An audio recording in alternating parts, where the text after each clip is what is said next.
Right, we're back, and the paint has had a chance to flash off, and I've put a light coat of gloss varnish down, Tamiya gloss, just to seal the paint before we attempt some decaling. Now, looking at the decal sheet, we can see it is just full of stuff, and I'm not going to bore you guys with putting all these decals on because it's going to take a month of Sundays. But what I thought I would do is I would do the unit marking decals, and we can see how they go down because they're the biggest decals. So I'm planning to do this top aircraft,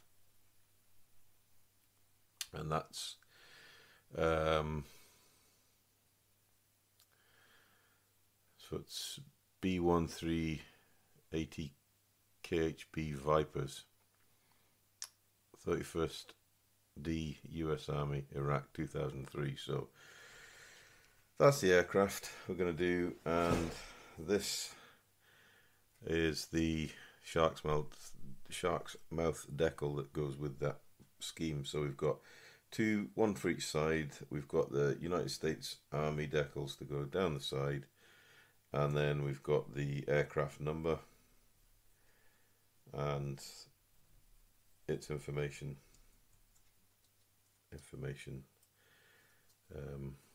placard there. So what I've got, this is my usual decaling setup.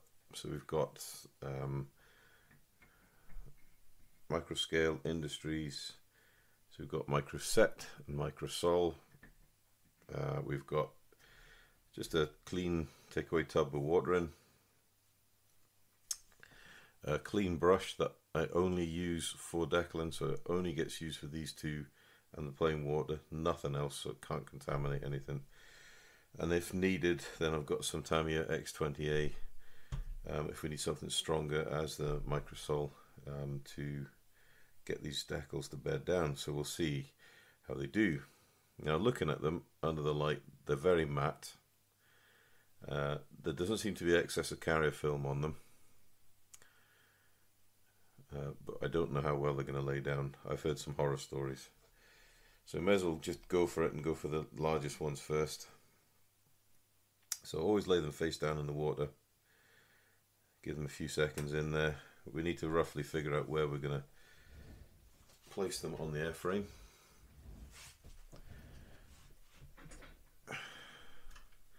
So they're going on the avionics base here and on the other side, and we're just using the instructions as a reference to see roughly where we're going to put it. So the tail of the end of the mouth is going to roughly go here, and it's going to go over here, going to have to conform over that area there. So we're going to do this side first because it's going to be the hardest. Clean pair of pointed tweezers. Just lift the decal out of the water. It's probably going to need a moment yet, just to let that water soak through the decal paper and start lifting it off. Now the eye is joined to the mouth, so the position should be okay. Now I need to work around my camera stand, which is going to be a bit of a challenge, but I'm sure I can manage it. The one problem with these Microset bottles is they are very easy to knock over, and you end up losing all your fluids. So getting the airframe in a good position, and it's always, you brush on Microset first, which is the blue label, and then the Microsol goes on top of the decal.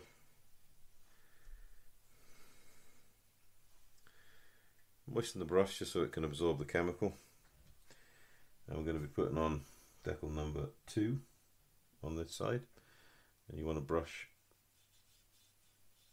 over the area, the Microsol, and with it being gloss varnish, you can see it's beading up a little, so don't worry about that. The decal will get it under itself and spread it around. Now gently move it My finger moves freely on the paper. There's loads of different ways you can do this. The way I like to do this is just to get tweezers under the decal and then just gently pull it away from the paper and then lay it down on the model and bring it into position. Looking at the instructions,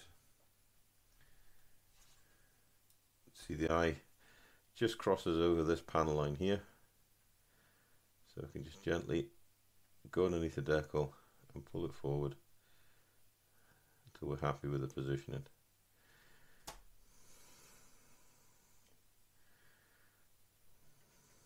It should move reasonably freely. Sometimes they get, if you get really high quality decals, they can take a grip very quickly. These ones seem to be reacting quite well to the microsole. If it's reacting too fast, then you can't get them moved without the fear of damage. Just water it down a little bit with a bit of fresh decal water. We need to get the mouth to conform to the bottom of the panel.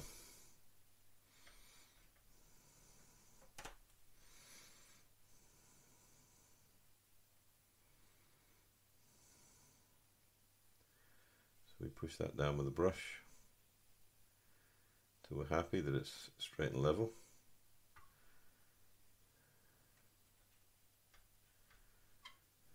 If needed, just gently use the close point of the tweezers just to get a grip of it. There we go. Now we're happy with that. We can just gently rub it on with the fingers or a cotton bud. Get the eye decal line up straight.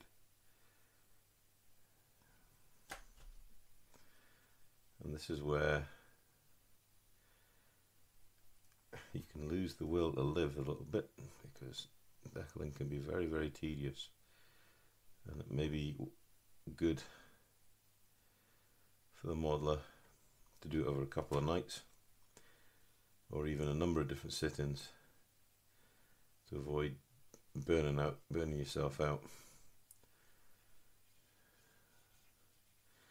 And then with a brush, you just gently want to try and maneuver the decal over the contours you're putting it down on, with a view, A, to try and get as much moisture out from underneath it, but B, to try and settle it down. Right, another tool that we use when we're decaling is cotton buds. There are loads of different types. Try and get a type that the cotton on the bud stays on the bud and doesn't shed, because the last thing you want is cotton fibres stuck under your decal, because they are an absolute pain in the hoop to get out, and they will really detract from the decal. You want to gently rub it so all the water's out, and then we want to go in for the microset, and the microset gets brushed not too heavily. You just want to put a layer over, make sure you get around all the seams and joints, and let it, once it's on, let it do its thing and let it conform that decal down to the aircraft. Now if it fails to sit down in the first go, we can always go back with another treatment of microset. If it doesn't want to go down very well, there are another couple of the tricks we can use. Right, so let's go to the other side.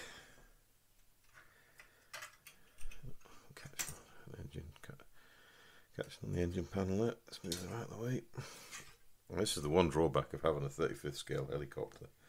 When they get to this stage, they're huge, so you do need a bit of room to work with them.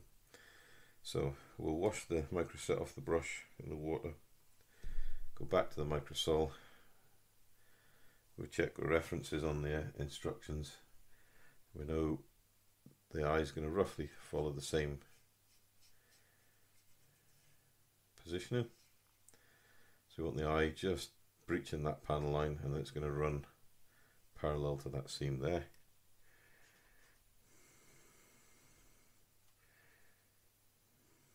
Still nice and free on the paper, which is nice, and gently pull it away.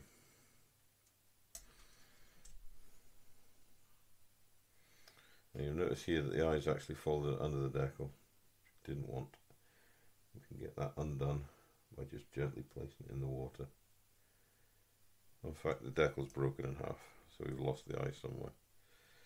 Happy days. So let's get this one on off first then. This is always going to be the easy side. Let's find, there's the eye. Need to check against the other side. Let's just do that off camera. Right. Oh, where have we gone? So it needs to come back a touch. So you just gently pull it.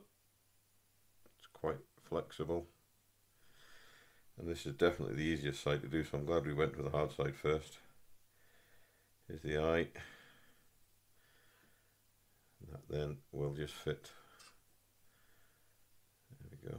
And we just line up the tear on the clear part of the decal sheet. And now we need to start. I'll just take it off camera because. Okay. Check in. And when you have a pair of decals like this, you've got to check a lot to make sure you get the placement right. This decal needs to come back just a fraction yet. So we need to gently pull it back. And the eye needs to come back, join up with the decal. And I actually think we're just about in the right place now.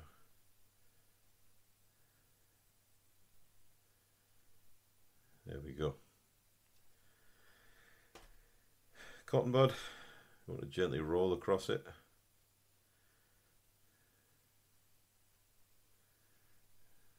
Okay, gently placing it, conforming it down, and then the micro set, brush that over the decal, around the edges, to make sure we help the decal set and conform to the airframe.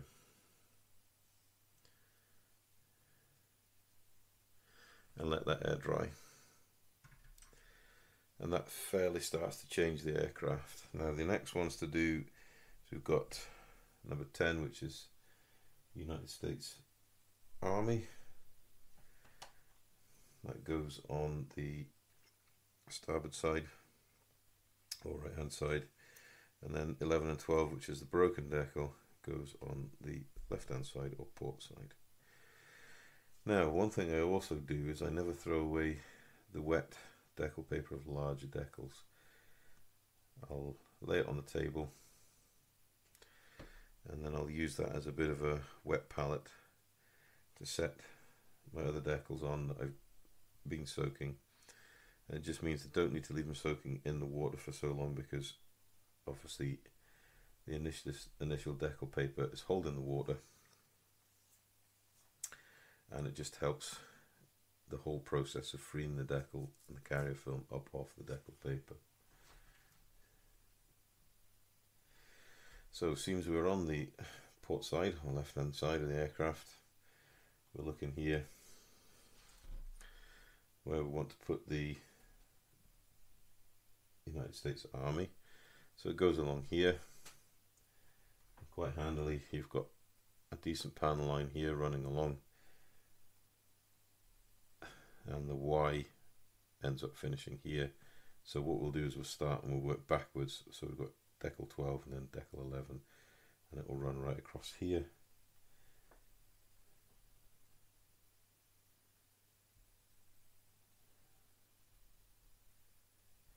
It's funny how they've put this one in two parts and then the other side is in one part, but hey ho, who am I to argue? So we'll go on with a micro set, and we'll just brush that along the fuselage.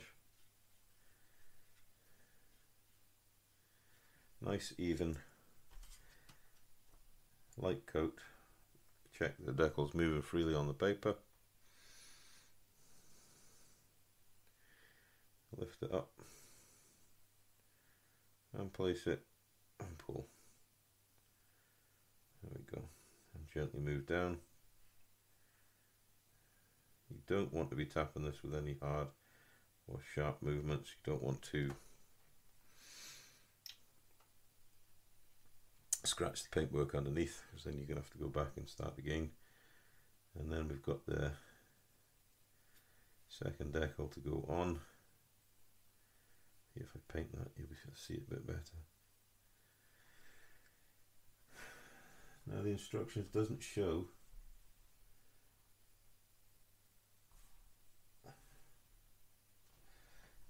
this decal 11 missing any of the open vents.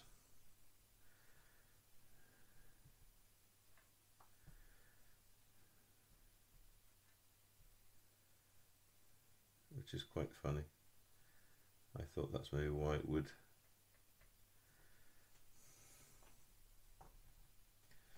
It seems to have the similar spaciness to the rest of it. So you want that there. Make sure it's at the same height. There we go. Right, cotton swab. It's the one I've been using, so it's already been moistened nicely. Now we can see underneath this, and this is where we run the risk of silvering, because we've got all these beautiful raised rivets underneath here. So this is where we need a good liberal coating of micro set. Oh, sorry, micro salt. Help soften that decal and get it to conform over those raised rivet lines. Bearing in mind, we constantly need to be checking for straightness. There we go. Happy with that? Move on to the next one.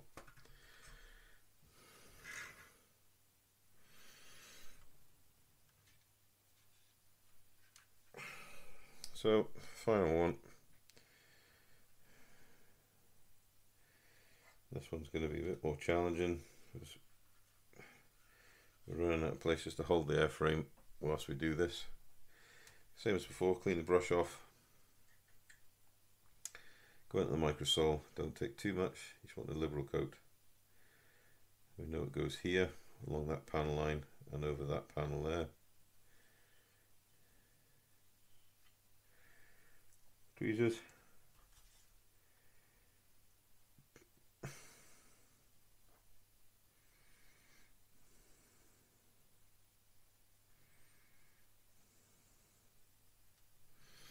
Lift the decal from the backing paper,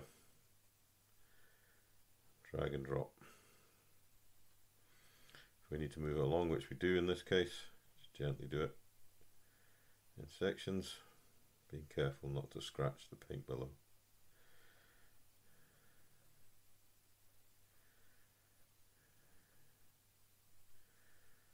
There we go. Happy where the U is to start with it. Move the rest across.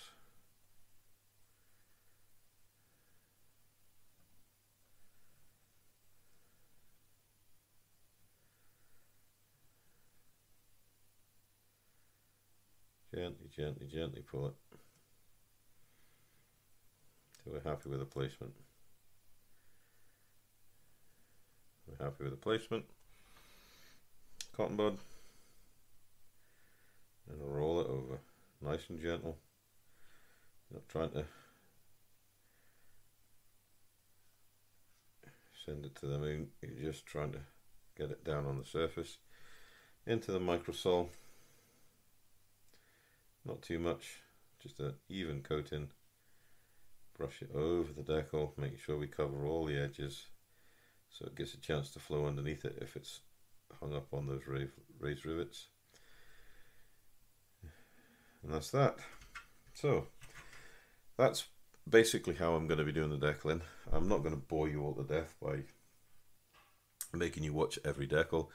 But that's the process I use. What I'm going to do is I'm going to carry on and get this whole airframe decaled up. and then we're going to come back and we'll see how the decals have reacted to the first application of microset and microsol, and then if there's a problem we're going to see how good or bad these decals are, and if we need to, how we can work around any areas of silvering or lack of conformity with the decals. So we'll just see you in a little while with all the decals on.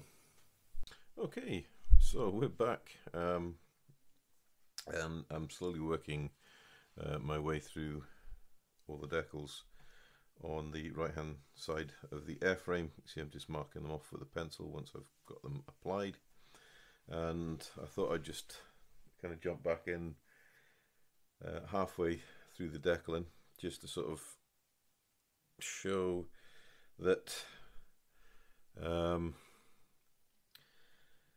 yeah, really what people have been saying about the decals is proven to be reasonably accurate. If I can zoom in, we can focus here, so we can see the decal, and this has had multiple coats of actually Tamiya Exit 20A acrylic thinners. So it's basically an alcohol based solvent to try and melt it down. You can see, I mean, the decals probably were going to struggle with the raised rivets, but it's really struggled. I've even started to resort to using the all-powerful, yeah, you can see on that decal there, if I can get a pointer, then it might be easier to see what I'm talking about. Let me get, so look at the tip of the brush there. So we're looking at that line there and there. So that's the decal carrier sheet struggling to conform to the rivets underneath it. And it's taken a lot of coats to get this US Army down. And then if we look at the, I'm assuming this is fueling. This one here is around the fueling points. It's really failed to adhere to the paint, which is a shame. But on the front of the aircraft you can see the shark's mouth has gone down really nicely. It just seems the clear base decals are struggling with the detail on the airframe, which is a huge shame. So I'm going to have to try and figure out what stronger solution I can use to get these decals to lay down flat. And I suppose the other thing, there's yeah, if you look at the decal film itself, I get that to see, you can reflect it at night, so it's got a huge carrier film and it's really thick. So unfortunately, finding out the hard way, well, not really the hard way, I was expecting it to be a little difficult and challenging after seeing a couple of other builders, and they are spot on. These decals are hard to put down, but I'm going to persevere because I said I would, and I will. So I'm going to figure out what I can use that's going to react with this carrier film a bit better to soften it and get it to sink into the detail. And once I get it all decaled, we'll come back and I'll let you know how I've gotten on. So there's a little update for now, and we'll see you shortly once the decaling's finished.